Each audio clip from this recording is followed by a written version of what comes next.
चरण के चुनाव में आज से तय हो जाएगा कि बिहार की सत्ता चाचा के हाथ लगेगी या फिर भतीजा बाजी मार ले जाएगा। सुबह 7 बजे से आज 78 सीटों पर मतदान होगा। इन 78 सीटों पर बीजेपी के 35 और जेडीयू के 37 प्रत्याशी मैदान में हैं। कांग्रेस के 25 और आरजेडी के 46 प्रत्याशी अपनी किस्मत आजमा रहे हैं। इस बार नीतीश कुमार महागठबंधन से बाहर बीजेपी के साथ खड़े हैं, जबकि एलजेपी जेडीयू के खिलाफ चुनाव लड़ रही है। 2015 के विधानसभा चुनाव में जब लालू और नीतीश कुमार साथ लड़े थे तो आधे से ज्यादा सीटों पर महागठबंधन की जीत हुई थी, लेकिन इस बार सारे समीकरण बदले हुए हैं। नीतीश कुमार महागठबंधन से बाहर बीजेपी के साथ खड़े हैं, जबकि एलजेपी जेडीयू के खिलाफ चुनाव लड़ रही है। ऐसे में आज का चुनाव बेहद रोमांचक हो गया है।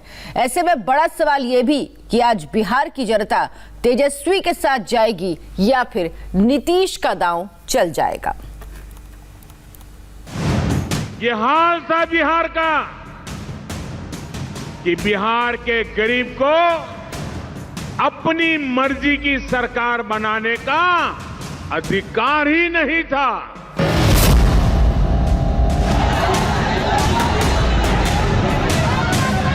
ये मेरा अंतिम चुनाव है, अंत भला तो सब भला। अब आप बताइए, वोट दीजिएगा ना इनको? हाथ उठा के बताइए।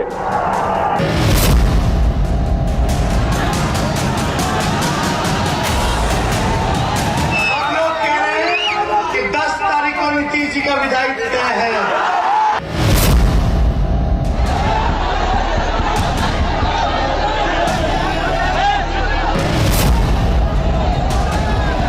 सबने पूरा जोर लगा दिया, सबने वादों की पोटली खोलकर रख दी। अब आज बिहार की जनता की बारी है। आज की सुबह बिहार के भविष्य की बुनियाद रचने, बिहार के मुस्तकबिल को बेहतर बनाने के लिए सुबह 7 बजे से वोटर निकलेंगे। लाख टके का सवाल यही है, आखिरी चरण में किसका दांव चलेगा? आखिरी दौर में कौन चारों खाने चित होगा? 15 जिलों की 78 सीटों पर आज वोट डाले जाएंगे। 63 सामान्य सीट है, जबकि 13 आरक्षित सीट है। तीसरे चरण में कुल 1204 उम्मीदवार मैदान में हैं। पिछली बार तकरीबन 65 सीटों पर महागठबंधन ने बाजी मारी थी, लेकिन इस बार सारे समीकरण बदल गए, लिहाजा वोट गणित भी बदलना तय है। जेडीयू और बीजेपी एक गठबंधन में है, जबकि कांग्रेस, आरजेडी और लेफ्ट पार्टियां एक ही टीम में खेल रही हैं। इसलिए नीतीश कुमार जब पूर्णिया में रैली करने पहुंचे थे तो उन्होंने जीत के लिए अपने ब्रह्मास्त्र का भी इस्तेमाल कर दिया था। उन्होंने यहां तक कह दिया था कि ये उनका आखिरी चुनाव है और ये मेरा अंतिम चुनाव है, अंत भला तो सब भला। अब आप बताइए, वोट दीजिएगा ना इनको? हाथ उठा के बताइए। आरजेडी को भरोसा है कि आखिरी चरण के चुनाव में उनका मुस्लिम यादव फैक्टर काम करेगा, जिसने 1990 से 2005 के बीच 15 साल तक लालू को सत्ता में बने रहने में मदद की थी। यानी अगर MY फैक्टर आज के चुनाव में चल गया तो 78 में से 37 सीटों पर इसका सीधा असर होगा।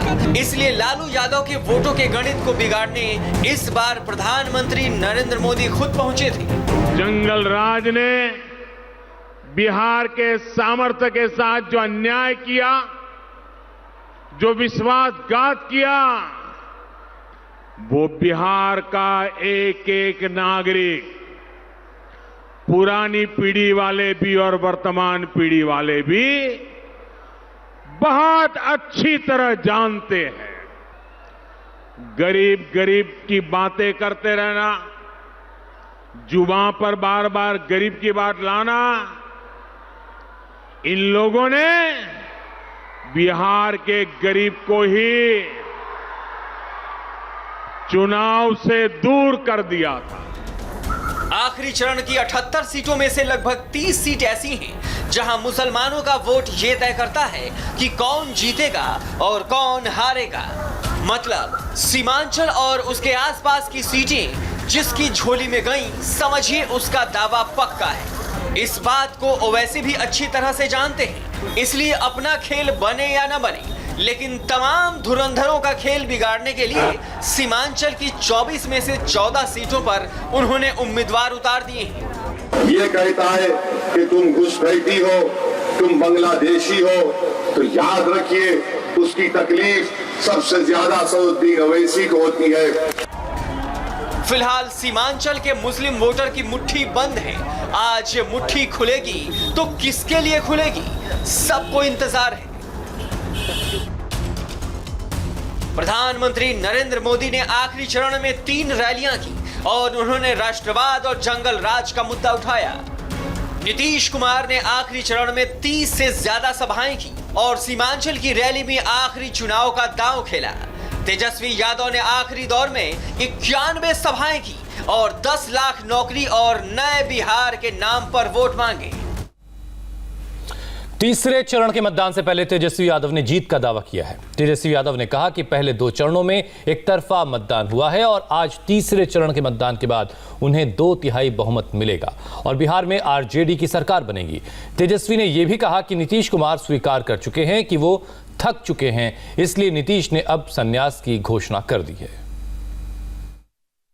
देखिए, मैं सब लोगों से अपील करूंगा कि मत का प्रयोग करें, सब लोग घर से निकलें और वोटिंग करें, लोकतंत्र के इस पर्व में भागीदार बने। और आप जानते हैं कि बिहार जो है अपने भविष्य को लेकर के फैसला लेने का काम करेगी।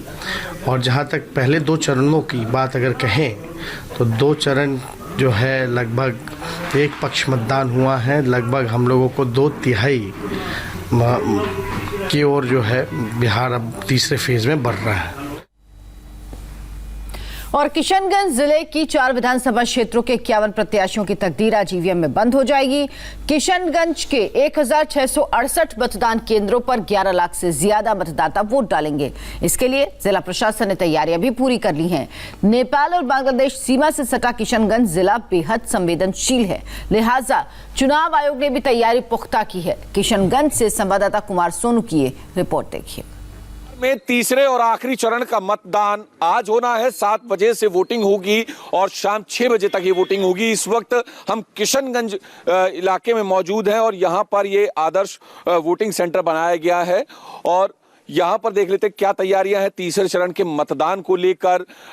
आप ये देखिए, सबसे पहले तो सोशल डिस्टेंसिंग के लिए यहाँ पर स्टिकर्स जो है वो नीचे लगाए हैं ताकि सामाजिक दूरी 2 मतदाताओं के बीच में बनी रहे, किसी भी तरीके से डिस्टेंसिंग जो है सोशल डिस्टेंसिंग उसको किया जा सके। साथ ही साथ यहाँ पर बड़ी खूबसूरती से इसको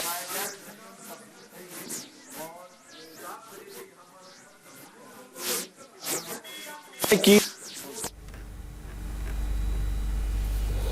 हमारे संवाददाता कुमार सोनू की आपने किशनगंज से रिपोर्ट देखी। हमारे कई और संवाददाता इस वक्त हमारे साथ सीधे जुड़ रहे हैं। राजेश कुमार मधेपुरा में इस वक्त हैं, कुमार सोनू किशनगंज में हैं और गौनिका अरोड़ा इस वक्त मोतिहारी में हैं।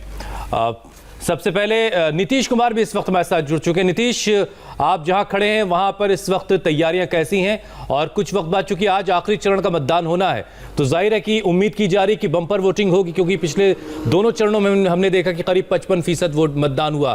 क्या पहले के दोनों चरणों के मतदान का रिकॉर्ड आज टूटने की उम्मीद है? जी हाँ, बिल्कुल। देखिए, मैं इस वक्त मुजफ्फरपुर के एक मतदान केंद्र पर हूँ और अभी यहाँ पर 7 बजे से वोटिंग शुरू होगी। मेरे पीछे आप देखें, ये मतदान केंद्र है। यहाँ पर तैयारियाँ पूरी कर ली गई हैं। सुरक्षाकर्मी यहाँ पर बिल्कुल तैयार हो गए हैं। मतदान से जुड़े जो कर्मी वो पहुँच गए हैं। बस थोड़ी देर में 7 बजे यहाँ पर वोटिंग शुरू हो जाएगी। देखिए, पिछले 2 चरणों में जो वोटिंग प्रतिशत रहा है, उम्मीद की जा रही है कि इस बार भी वोटिंग प्रतिशत अच्छा रहेगा। और ख़ास बात ये रही कि पिछले चरण में 6% महिला वोटरों ने ज़्यादा वोट किया है पुरुषों के मुकाबले। तो ये क्या महत्व रखता है, ये देखना बड़ा दिलचस्प होगा। और तीसरे चरण में भी चूंकि जो महिला वोटरों की संख्या ज़्यादा रही है, पिछले चुनाव में भी हम देखें तो तीसरे चरण में जिन सीटों पे आज वोटिंग हो रही है वहाँ महिला वोटरों का प्रतिशत ज़्यादा रहा है। तो आज भी उम्मीद की जा रही है, खासतौर से जो सीमांचल कोसी का इलाका है या फिर मिथिलांचल के जो हिस्से हैं, वहाँ महिला वोटरों का जो प्रतिशत है वो ज़्यादा हो सकता है। दूसरे चरण में हमने देखा ऐसा हो चुका है, इस चरण में भी ऐसा हो सकता है। तो जाहिर है ये बड़ा दिलचस्प होगा और हर किसी को अपनी अपनी उम्मीद है। किसी को लग रहा है ये जो महिला वोटरों का जो प्रतिशत है, एनडीए को उम्मीद है ये हमारे पक्ष में जा रहा है। तेजस्वी को उम्मीद है कि ये एंटी इनकम्बेंसी का नतीजा है। तो ये देखना होगा कि आखिर इसका फायदा किसको मिलता है। हमारे साथ हमारे बाकी भी संवाददाता बने हुए हैं। हमारे साथ किशनगंज से कुमार सोनू हैं। कुमार सोनू, ये बताइए किशनगंज का क्या समीकरण है, क्योंकि यहाँ पर AIMIM भी है, तो इस सीट पर मुकाबला बेहद रोचक होने वाला है। साथ ही बागी उम्मीदवारों को भी दूसरी पार्टियों ने उतारा है। देखिए, बिल्कुल जो AIM है वो यहाँ से चुनाव लड़ रहा है और ओवैसी जो है उन्होंने खूब प्रचार यहाँ पर किया है और जो राजनीतिक समीकरण है उन्होंने वो बदला हुआ है। फिलहाल हमारी कई वोटर से बात हुई तो उनकी दिलचस्पी जो है नए, उनका ये साफ कहना था कि नया ऑप्शन दिया है ओवैसी ने उन्हें। फिलहाल जो बाई इलेक्शन हुआ था उसमें विधानसभा सीट जो है MIM ने निकाली थी और हम आपको बताएं कि तीसरे चरण के मतदान में 78 सीटों पर वोट होना है, जिसमें से अगर 2015 की बात करें तो 23 सीटें JDU के पास थी, 20 RJD के पास थी और 20 ही सीट BJP के पास थी। और उस वक्त के महागठबंधन की बात करें जिसमें JDU भी शामिल थी तो तकरीबन जो है 50 से ज्यादा सीटें उस महागठबंधन के पास थी और जो NDA थी उसके पास महज 21 सीटें आई थी। लेकिन अगर इस वक्त स्थिति देखें क्योंकि JDU अब NDA में शामिल हो चुका है और 23 सीटें पिछली बार थी, BJP के पास 20 थी, तो ये कहा जा सकता है कि बिल्कुल RJD, BJP और जो JDU वो बिल्कुल बराबर की टक्कर पर लड़ रही हैं अपनी अपनी जगह पर। चलिए इंतजार करते हैं सोनू की कुछ देर में जब वोटिंग का सिलसिला शुरू होगा तो उसके बाद फिर समझ में आएगा कि जो लोकल मुद्दे हैं वो ज्यादा हावी रहे या फिर जो राष्ट्रीय मुद्दों को भी वहां पर लॉन्च किया गया, वहां पर लोगों के बीच रखा गया, क्या वो लोगों के जहनों में है। हमारे साथ गोनिका अरोड़ा इस वक्त मोतिहारी से। गोनिका, मोतिहारी इस बार आखिरी चरण में वो वोटिंग करने जा रहा, वहां पर किस तरह के मुद्दे आपको नजर आए?